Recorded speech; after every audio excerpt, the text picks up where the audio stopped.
सच दोस्त प्रोग्राम के Christmas special episode में खुश आमदीद। मैं हूं आपकी होस्ट कैप्टन सारा और क्रिसमस के इस खास मौका पर मैंने अपने आने वाले मेहमानों के लिए केक बेक किया है। कैसा है? लग रहा है ना मजेदार? जी, तो मैं आपको बताते चलूं कि आज हमारे प्रोग्राम में जो गेस्ट आने वाले हैं वो कोई आम नहीं बल्कि वो लोग हैं जो यीशु मसीह की पैदाइश के गवाह हैं। तो इसी के साथ हमारे आज के पहले मेहमान भी आ चुके हैं। आदाब जनाब। आदाब। आपको बड़े दिन की खुशियाँ बहुत बहुत मुबारक हो। कैप्टन, आपको भी आज बड़े दिन की खुशियाँ बहुत बहुत मुबारक हो। ओह, ये मेरे लिए है? इसकी क्या जरूरत है? क्रिसमस के मौका पर खाली हाथ तो नहीं आ सकता था ना। ओह, ये बहुत खूबसूरत है। Thank you so much. प्यारे दोस्तों, यहाँ मैं आपको बताना चाहती हूँ कि ये कोई आम चरवाहे नहीं बल्कि ये वो है जिन्होंने यीशु मसीह को देखकर सजदा किया। और इसी के साथ हमारे दूसरे मेहमान भी आ चुके हैं। बहुत बहुत खुश आमदीद। दावत देने का बहुत शुक्रिया कैप्टन। ये ले।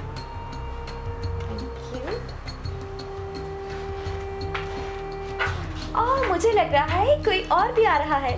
मुकद्दसा मरियम, ये मुझ पर फजल कहाँ से हुआ कि मेरे घर खुदावन की माँ आई। वाह कैप्टन, आपको तो मुकद्दस लिशबा के लिबास बखूबी याद है। याद तो रखने पड़ेंगे। और ये क्या? ये आप सबके लिए है। बहुत शुक्रिया मुकद्दसा मरियम। मैं बहुत खुश हूँ कि क्रिसमस के मौका पर आप सब हमारे साथ मिलकर क्रिसमस को सेलिब्रेट करने के लिए आए। प्लीज तशरीफ रखिए।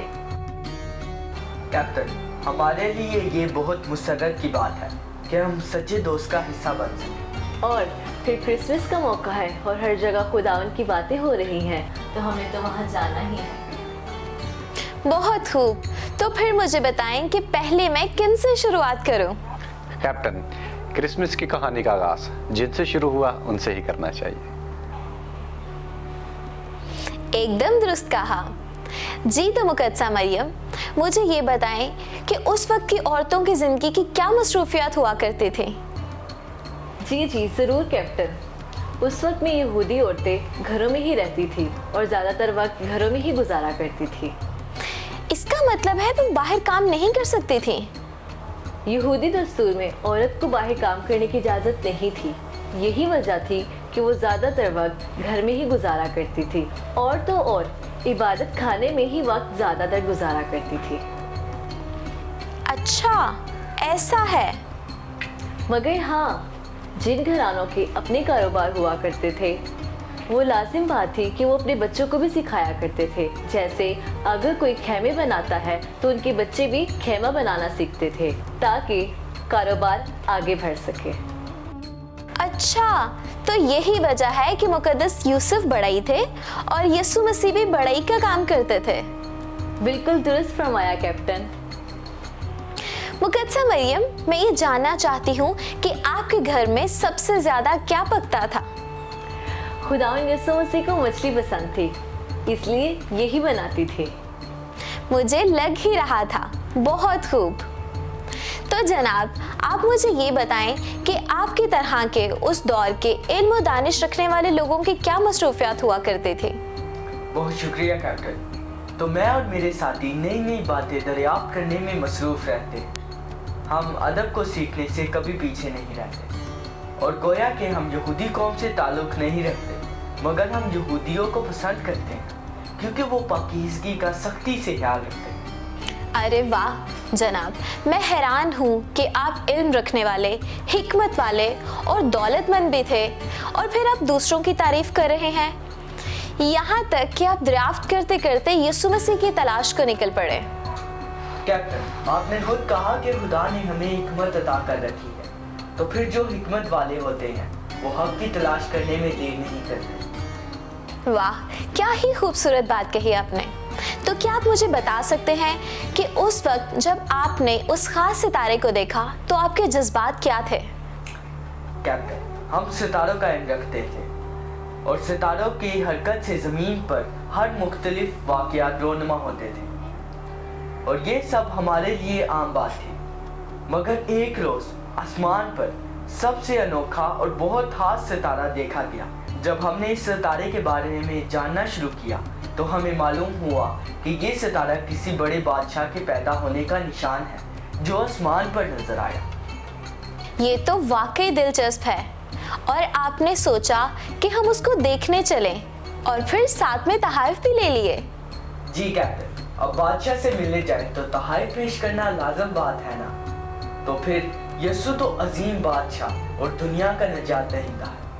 ये तो खूब कहा आपने, बल्कि यीशु मसीह को बादशाह के तौर पर सबसे पहले आप मजूसियों ने ही कबूल किया और फिर आप तो लंबा सफ़र करके आए। कैप्टन, हमें तकरीबन 2 साल लगे यीशु को तलाश करते हुए और शुक्र है कि खुदा ताला ने उस सितारे के वसीले से हमें यीशु तक पहुंचने में हमारी रहनुमाई की। ये तो वाकई तारीख का एक अनोखा वाकया है। जबरदस्त, ये खुदा ही है जो अजीब काम करने की कुदरत रखता है। बेशक। और मोहतरम, आपको तो सबसे पहले यीशु मसीह की पैदाइश की बड़ी खबर दी गई। जी बिल्कुल कैप्टन, मैं और मेरे साथी इन बातों से नावाकिफ थे। हम अपने बेड़ों की गलाबानी कर रहे थे कि अचानक उसी इलाके में चरवाहे थे जो रात को मैदान में रहकर अपने गल्ले की निगहबानी कर रहे थे और खुदावन का फरिश्ता उनके पास आ खड़ा हुआ और खुदावन का जलाल उनके चौगिर्द चमका और वो निहायत डर गए। मगर फरिश्ते ने उनसे कहा, डरो मत, क्योंकि देखो मैं तुम्हें बड़ी खुशी की बिशारत देता हूं जो सारी उम्मत के वास्ते होगी कि आज दाऊद के शहर में तुम्हारे लिए एक मुनज्जी पैदा हुआ है, यानी मसीह खुदावंद।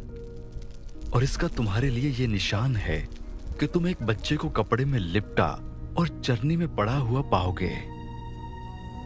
और यकायक उस फरिश्ते के साथ आसमानी लश्कर की एक गरोह खुदा की हम करती और ये कहती जाहिर हुई कि आलम बाला पर खुदा की तमजीद हो और जमीन पर उन आदमियों में जिनसे वो राजी है सुलह।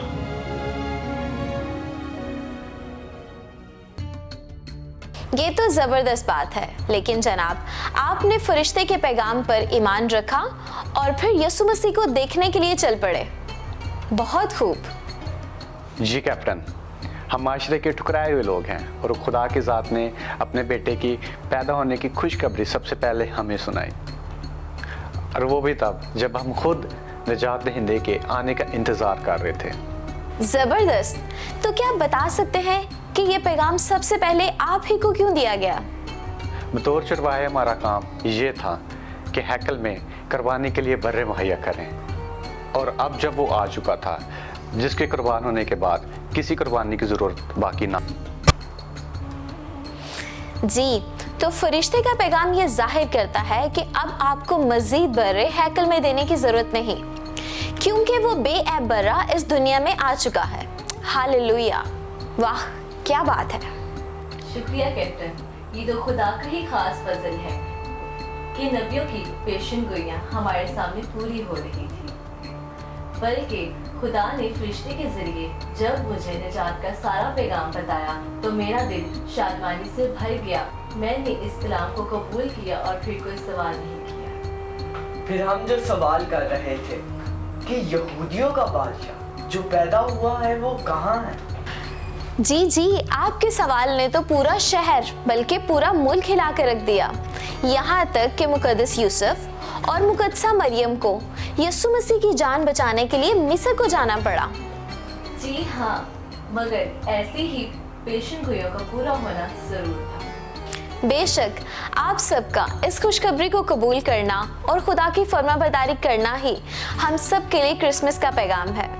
और यहाँ पर मैं ज़रूर ही चाहूँगी कि आप हमारे देखने वाले बच्चों को बाइबल मुकद्दस की कोई आयत सिखाएं। जी जी, क्यों नहीं। तो प्यारे बच्चों, क्रिसमस के मौका पर तमाम बच्चों को मैं एक आयत सिखाना चाहता हूँ। यसाया नबी के सहीफे में से 9वें बाब की दूसरी आयत। जो लोग तारीकी में चलते थे उन्होंने बड़ी रोशनी देखी, जो मौत के साया के मुल्क में रहते थे उन पर नूर चमका। आमीन। अब मैं चाहूंगी कि आप हमारे नाज़रीन के लिए कोई खास पैगाम दें। जी क्यों नहीं कैप्टन। अजीम बादशाह यीशु से बढ़कर कोई और खास पैगाम नहीं हो सकता। सो इस बड़े दिन के मौका पर उसको तलाश करें, क्योंकि जो उसे ढूंढते हैं वो उसे पा लेते हैं। बहुत शुक्रिया इस खूबसूरत पैगाम के लिए। तो फिर चले मिलकर बड़ा दिन मनाते हैं।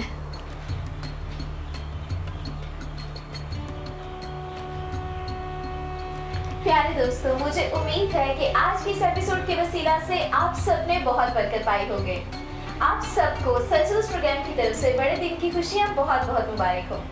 जल्दी मिलते हैं एक और नए एपिसोड के साथ, फिर नए और मेहमानों के साथ। तब तक के लिए खुदा हाफिज।